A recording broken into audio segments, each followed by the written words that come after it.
저는 어렸을 때 조금 특별한 뇌전증병 진단을 받고 오랫동안 치료를 했었습니다. 일반적인 뇌전증과는 다르게 겉으로 드러나는 증상은 없었지만 아주 오랫동안 치료를 해야 하는 난치병이었습니다.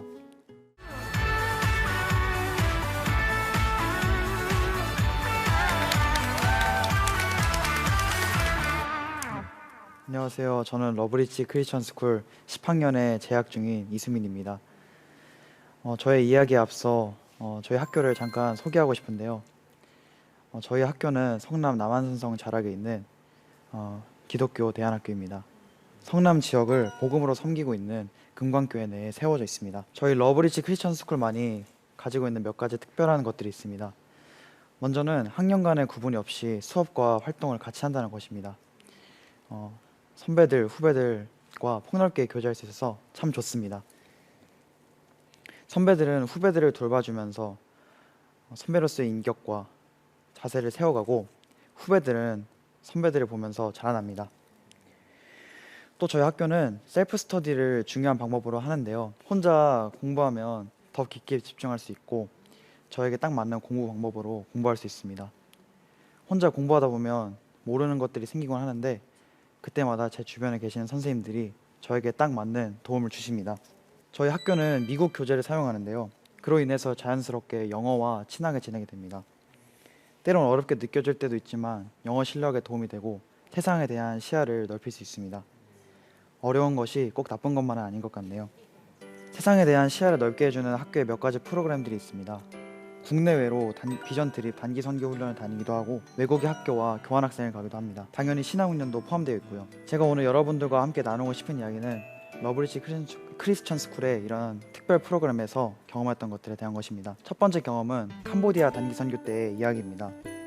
캄보디아는 저의 첫 번째 단기 선교지였습니다. 처음으로 참여하는 해외 활동이다 보니 놀러 간다는 마음이 많았습니다. 그래서 저에게는 이름만 선교였습니다.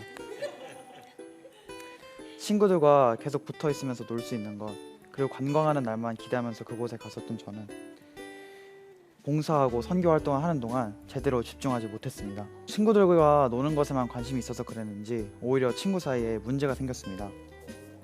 선교 활동을 마무리하고 숙소에 돌아온 오후였습니다. 수영장에서 놀다가 제가 우연히 휘두르던 팔에 친구가 맞아서 싸우게 되었습니다. 작은 문제였지만 저에게는 큰 걱정거리였습니다.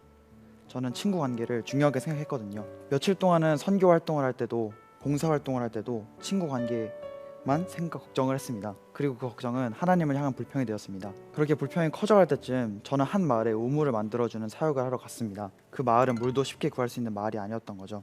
당연히 마을의 아이들은 옷도 신발도 제대로 된 것을 입고 있지 않았습니다. 여러 가지가 부족한 곳에 그곳 사람들은 우리가 만들어 기증한 우물에 정말 기뻐했습니다. 저에게는 늘 당연했던 물에 대해 감사하는 모습을 보았습니다. 그 사람들을 보면서 제가 불평하고 있는 것들이 부끄러웠습니다. 저는 언제든 정수기에서 맑은 물을 마실 수 있는 삶을 살고 있었습니다. 좋은 옷, 좋은 신발은 말할 것도 없고요. 나에게 당연한 것에 너무도 기뻐하는 그 사람들을, 감사하는 그 사람들을 보며 저에게는 감사가 없었구나 하는 생각이 들었습니다. 작은 걱정거리가 생겼다는 것으로 하나님께 불평을 하고 있는 저의 모습을 보았습니다. 불평은 그만 감사를 더 해야겠다는 생각이 들었습니다. 캄보디아에서 돌아올 때는 그래서 오히려 하나님께 감사하는 마음이 많이 생겼습니다. 캄보디아의 단기 선교는 저에게 감사의 마음을 찾게 된 뜻깊은 여행이었습니다. 그 친구는 어떻게 되었냐고요? 우연한 실수로 생긴 작은 다툼이었으니까요. 지금은 서로 잘 기억도 하지 못한답니다. 두 번째 경험은 헤브론 원영학교에서 진행한 헤브론 캠프에 참가한 이야기입니다. 헤브론 원영학교는 선교사를 양성하는 기독교 대안학교이고 헤브론 캠프는 일주일 동안 집중해서 말씀과 예배를 드리며 하나님을 알아가는 복음 캠프입니다.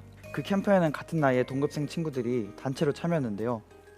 저는 그 캠프에 간다는 소식을 듣고 절망했었습니다. 가는 건 학교 친구들과 가지만 처음 보는 사람들과 함께 숙소를 써야 했다는 것을 들었습니다. 게다가 숙소도 좋은 곳이 아니란 이야기 들었습니다. 정말 캠프에 가보니 숙소는 에어컨도 없이 습기가 가득했고 모기도 엄청나게 많아 잠을 제대로 잘 수 없었습니다. 더운 날 샤워도 마음대로 못하는 것도 정말 힘들었습니다. 그것으로 끝이 아니었습니다. 점심 저녁을 먹기 위해서 반드시 거쳐야 하는 말씀 암송 시간도 있었습니다. 정말 쉽지 않았죠. 제가 집에서 집안일을 많이 하지는 않았는데요. 해본 적도 없는 어려운 설거지가 재미있을 정도였습니다. 캠프의 마지막 날에 나의 복음이라는 것을 쓰고 발표하는 시간이 있었습니다. 나의 복음은 자신의 죄를 고백하고 저의 삶에서 하나님이 하신 일을 적고 발표하는 시간이었습니다. 그런데 저는 이 시간이 두려웠습니다. 왜냐고요? 저의 죄가 친구들에게 밝혀지는 것이 부끄러웠습니다. 혹시나 저의 죄를 친구들이 듣고 놀리지는 않을까 생각했습니다. 그런데 저의 죄를 하나씩 적어가다 오히려 느낀 것들이 너무 많았습니다.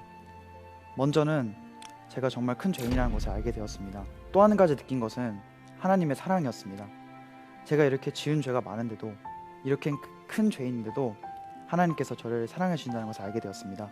나의 삶이 내가 혼자 걷는 것이 아니라 나를 사랑하시는 하나님과 함께 걸어가시는 것을 알게 되었습니다. 하나님과 함께 걸어가니 걱정할 것도 두려울 것도 없다는 것을 알게 되었습니다. 당당하게 가슴을 쭉 펴고 걸어갈 수 있다는 사실이 눈물나게 감사한 시간이었습니다. 세 번째 경험은 미라의 심장재단에서 주최한 한 행사에 자원봉사자로 참여했던 때 이야기입니다. 미라의 심장재단 심장병 수술 세계대회라는 행사인데요.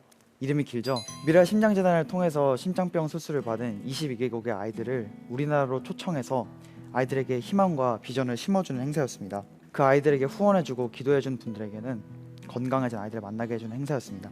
저는 세계 곳곳에서 온 아이들과 함께 교제하고 돌봐주는 역할을 했습니다.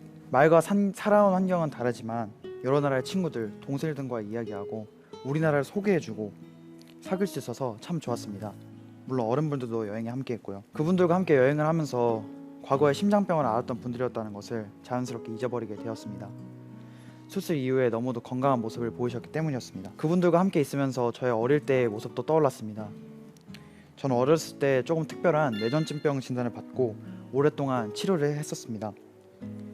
일반적인 뇌전증과는 다르게 겉으로 드러나는 증상은 없었지만 아주 오랫동안 치료를 해야 하는 난치병이었습니다. 여러 가지 검사도 많이 했고 약도 오래 먹었습니다. 처음 진단을 받을 때 병원에서는 정말 절망적인 이야기를 많이 했었다고 합니다. 저도 어렸을 때니까 부모님께 이야기를 들었습니다. 그런데 자라나는 동안 병원의 이야기와는 다르게 아주 건강하게 자랐습니다. 지금은 이렇게 튼튼하고 뛰어놀기를 무엇보다 좋아하는 상태가 되었으니까요. 요즘은 너무 뛰어노는 것만 좋아해서 오히려 혼이 너무 많이 납니다.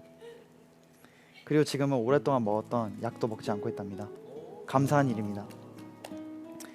하나님께서 제 몸을, 제 삶을 붙들어 주셨습니다. 저를 치료해 주셨습니다. 심장병에서 건강해지는 분들을 보면서, 그리고 건강하게 자라온 제 모습을 보면서 하나님께서 치료해 주는 것을 깨닫게 되었습니다.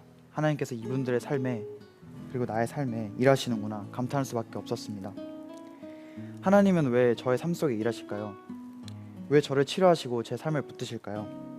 하나님이 저를 사랑하시기 때문입니다. 이제 저는 그것을 알게 되었습니다.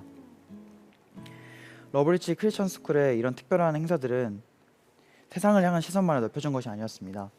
저의 믿음의 눈을 넓게 해주었습니다. 감사를 알게 해주었고 하나님이 저를 사랑하신다는 것을 알게 해주었습니다. 하나님이 저를 치료하신 것을 알게 해주었습니다. 저는 목회자 가정의 자녀입니다. 목회자의 가정의 자녀라고 믿음이 특별해지는 것은 아니겠죠. 오히려 학교를 통해 경험한 것들로 저의 믿음이 많이 자라났습니다. 제가 한 목사님의 아들일 뿐 아니라 하나님의 사랑하는 아들임을 알게 해주었습니다. 목회자의 아들로서가 아니라 하나님의 아들로서 살아갈 수 있게 해주었습니다. 학교를 통해 경험한 것들을 곱씹어 보니 모든 순간에 하나님이 함께 하셨고 한순간도 빠짐없이 저를 바라보고 계셨습니다. 아주 사소한 일에도 모든 것을 아셨습니다. 하나님의 생각이 저의 생각보다 훨씬 크시고 모든 순간에 도움을 주셨다는 사실을 알게 되었습니다. 제 삶은 하나님께 선물로 받은 삶입니다. 선물로 받은 삶을 어떻게 사는 것이 맞는지에 대해 생각해 봅니다. 선물로 받은 삶을 제대로 산다는 것은 선물을 주신 하나님을 잊지 않는 삶을 사는 것입니다. 하나님을 잊지 않는 삶을 산다는 것은 하나님의 은혜를 기억하는 삶입니다. 그것을 모르는 사람들에게 전하는 삶입니다. 부끄럽게도 아직 분명한 꿈을 정하지는 못했습니다. 하지만 이런 꿈이 있습니다. 사람들이 저를 통해 하나님의 따뜻함을 느꼈으면 좋겠습니다. 세상 사람들이 저를 보고 하나님께 돌아오는 것이 저의 비전입니다. 저의 인생에 함께하신, 앞으로도 함께하신 하나님이 여러분의 삶에도 함께하시기 바랍니다. 그래서 여러분도 선물 같은 삶을 살게 되시기를 축복합니다. 감사합니다.